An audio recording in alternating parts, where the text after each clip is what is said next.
নারী দিবস সেই জায়গা থেকে, কারণ আমরা দেখছি আমাদের বাংলাদেশের পরিস্থিতি খুবই খারাপ, যেভাবে ধর্ষণ, নারীদের প্রতি সহিংসতা, নারীদের প্রতি অবহেলা, সেই জায়গা থেকে আমরা ট্রান্সজেন্ডার নারীরা, বাকিরা জনগোষ্ঠী আমার যারা আছে তারাও কিন্তু প্রতিনিয়ত ধর্ষণের শিকার বা বিভিন্ন বৈষম্যের শিকার হচ্ছে। আমাদের জায়গা থেকে আমাদের অধিকারের জন্য আমরা এসেছি, আমাদের অধিকার কথা বলার জন্য আমরা এসেছি। আমরা চাই যে নারীদের মতো করে আমরাও আমাদের অধিকারগুলো সমানভাবে সকলের সাথে ভাগ করে নিতে পারবো, সমানভাবে সব নারী সঙ্গে এটা আসলে খুবই খারাপ একটা সংবাদ। কারণ দেখেন, যেখানে নারীরা আমাদের মা, এই মায়ের গর্ভ থেকে আমরা জন্মগ্রহণ করেছি, সেখানে একটা ছেলে হোক মেয়ে হোক বা আমাদের মতো জনগোষ্ঠীরা হোক না কেন, এই যে তাদের প্রতি যে এই যে সহিংসতা, তাদের প্রতি যে এই যে নির্যাতন, এটা আসলে আমাদের দেশের জন্য খুবই খারাপ। এবং আসলে আমরা নারীরা এখন ভয়ের ঠিকমতো রাস্তায় বের হতে পারছি না, কারণ যেভাবে ধর্ষণ বেড়েছে এটা আসলে আমাদের জন্য খুবই যন্ত্রণাদায়ক। এবং আমরা রাস্তায় এখন বর্তমানে বের হতে খুবই ভয় পাই। এটার একটা বিচার হওয়া দরকার, এটার একটা বিচার ব্যবস্থা এটাকে আনা উচিত আমি বলে মনে করি। রাষ্ট্র যদি ভালো কিছু করতো তাহলে অবশ্যই ভালো কিছু হইতো। রাষ্ট্র যেহেতু ভালো কিছু করেনি তাই ভালো কিছু হয়নি। রাষ্ট্র যদি তেমন কিছু চাইতোই যে না, সাধারণ মানুষগুলি যারা সাধারণ মানুষ হচ্ছে তারা ভালো থাকবে, তাহলে অবশ্যই যে ভালো কিছু করতো, তাহলে ভালো একটা সিদ্ধান্ত নিত যে কি করা যায়। এই যে যারা হচ্ছে নারীদেরকে নির্যাতন করছে, এত জ্বালাতন করছে, এত হ্যারাসমেন্টের শিকার হচ্ছে নারীরা, তো সেটার বিচার পাচ্ছে না, সুস্থ বিচার পাচ্ছে না, থানায় যাচ্ছে সুস্থ বিচার পাচ্ছে না।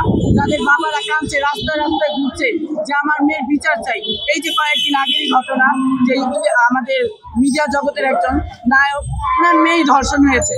তো মিডিয়ার যদি একটা এত বড় মিডিয়ার একটা মানুষের তো মেয়ের নিরাপত্তা নাই, তাহলে আমাদের সাধারণ ঘরের মেয়েদের আরো নিরাপত্তা নাই। নারী আন্দোলনের পদযাত্রা আমি জয়চিত্রে শুরু করেছি প্রায় 30 বছরের মতো, প্রায় 2 যুগ পার হয়ে যাচ্ছে, কিন্তু তারপরেও বাংলাদেশের ট্রান্সজেন্ডার নারীদের অধিকার বাস্তবায়ন হয় না। রাষ্ট্র বিভিন্ন সময় বিভিন্নভাবে এই ট্রান্সজেন্ডার নারীদেরকে হেনস্থা করে আসছে এবং তাদের যে একটি মানবাধিকার, সেই অধিকার প্রতিষ্ঠিত হয় না। রাষ্ট্রের বিভিন্ন নথিপত্রে এখন পর্যন্ত ট্রান্সজেন্ডার মানুষকে ইনক্লুডেড করা হচ্ছে না। তাহলে নারী, আমরা যদি সমমর্যাদার কথা বলি, রাষ্ট্র যদি বলে মিলেনিয়াম সার্টিফিকেট বলে যাবে, এসডিজি দেখতে চাই, তাহলে একটি জনগোষ্ঠীকে রেখে রাষ্ট্র কীভাবে সে এসডিজি বলে যায়?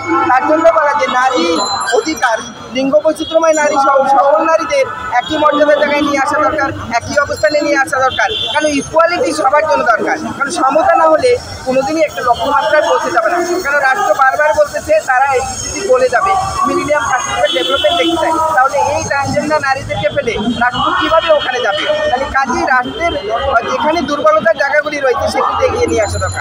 যেটি পরিচয় রয়েছে সমাজের কাছে, সেটাও কিন্তু রাষ্ট্র সমাজ ধর্ম থেকে কখনোই আমরা পাই না।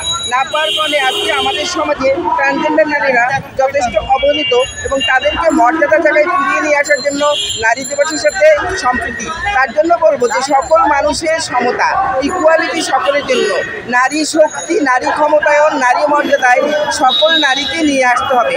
সেক্ষেত্রে লিঙ্গ বৈচিত্র্যময় নারীদেরকেও এখানে আলাদা করে দেখা যাবে না।